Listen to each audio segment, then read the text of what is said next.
Solve equations containing algebraic fractions. So what we do is follow this procedure, factor the denominators and find the LCD, then multiply both sides by the LCD and write down the restrictions because the x solutions cannot be the zeros of the LCD, and I'll explain a little bit more about that in a second. Okay, so here's your equation. The factorization, these are already factored. Here's the factorization of the denominator on the right. And so, according to the method, we multiply both sides by that LCD. Now, that's not the same equation as it was before now, because all these undefined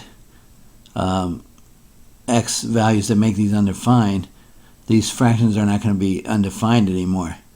See, because x plus 2, x minus 2 cancels out with this denominator, and these two are each going to cancel out with these, so there won't be any denominators anymore.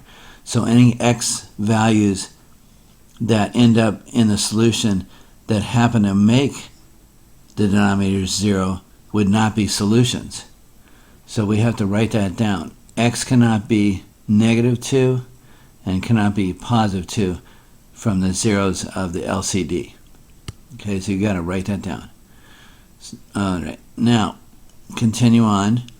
The x plus 2 is going to multiply, and this is going to multiply on both these terms.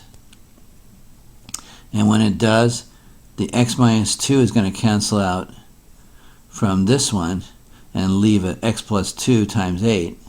That's how you get that. And then when you distribute over on the second term, the x plus 2 is going to cancel out with this x plus 2, and the x minus 2 is going to survive to be multiplied by the 12, and that's this term. Then on the right hand side you can see that these two cancel out totally, so it's 72. Then you just go ahead and distribute in, get this term, distribute in, get this, clean it up. 8x plus 12x is 20x.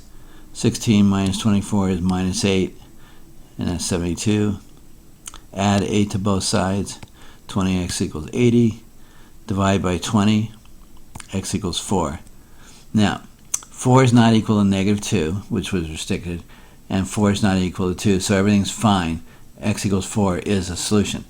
If the solution came up and it was one of these, then there wouldn't have been any solution, or that particular solution would not be a solution. So you look back up here and make sure your answers are not one of those. And again, the reason is that these restricted values make the denominators 0, so that one side of the equation or both is undefined, and that's not equal.